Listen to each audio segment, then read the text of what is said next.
Radhe friends. तो हमारे कान्हा जी अब स्नान करने जा रहे हैं और बज रहा है कितना बता रहे हैं, टाइम हो गया है 9:33। तो देर से क्यों स्नान करें, क्योंकि हमारे घर में सूतक है, पटीदारी में किसी की डेथ हो गई है। तो उसमें ना पूजा पाठ नहीं करना होता है। जब वहाँ सब स्नान कर लेते तब मुझे स्नान करना रहता है। तो इसलिए वहाँ से जब फ़ोन आता है तब मैं स्नान करती हूँ, तो फिर इनको स्नान कराती हूँ।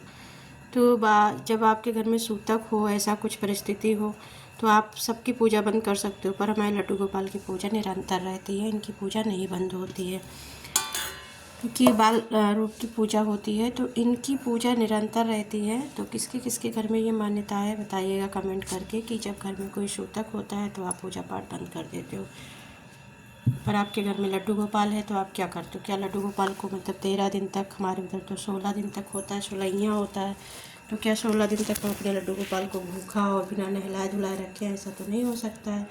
तो इस वजह से हम अपने लड्डू गोपाल की निरंतर सेवा करते हैं, उनकी सेवा नहीं बंद होती है।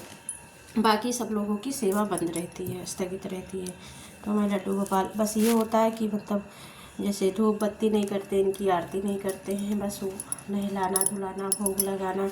भोग में भी घर का बना हुआ भोजन नहीं लगाते हैं, फल फूल और ड्राई फ्रूट्स यही सब का भोग लगता है। तो इस तरीके से सूतक में पूजा हम करते हैं। सूतक ही बोलते शायद, जब वो किसी की डेथ हो या फिर घर में बच्चे हो जाएं तो उस टाइम पर पूजा नहीं होती है, उसमें हम इस तरीके से अपने लड्डू गोपाल की सेवा करते हैं।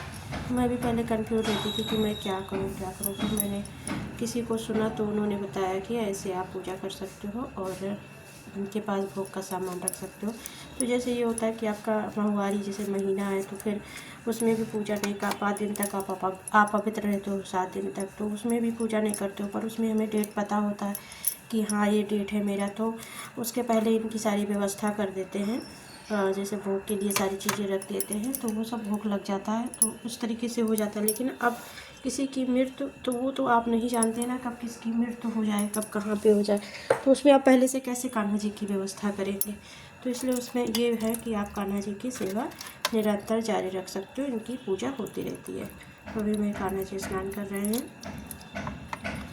और थोड़ा देर से इनको स्नान आजकल हो रहा है, देर तक सोते हैं अच्छे से। इस तरीके से हम पूजा इनकी करते हैं। बस ये है कि इनको मैं भोग नहीं लगाती हूँ घर का बना, और आरती नहीं करती हूँ, धूप बत्ती नहीं करती हूँ। बाकी इनको श्रृंगार भी मतलब टीका चंदन वो सब नहीं छूती हूँ, सब चीज़ें नहीं करती हूँ, क्योंकि भाई 16 दिन तक मेरे लड्डू गोपाल ऐसे ही रहेंगे। कुछ लोग के यहाँ तो 1.25 महीना पूजा नहीं होता, तो क्या 1.25 महीने लड्डू गोपाल को ऐसे रखें?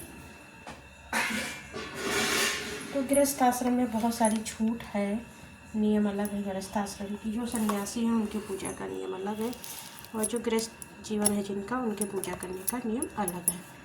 तो अभी हमारे लड्डू गोपाल स्नान कर रहे हैं, जिनको मैं इस समय 2-2 वस्त्र पहनते हैं, क्योंकि अभी ठंडी का सीज़न चल रहा है। तो अभी इनको एक हल्का सा वस्त्र पहना देते हैं और ऊपर से वूलन का पहना देते हैं।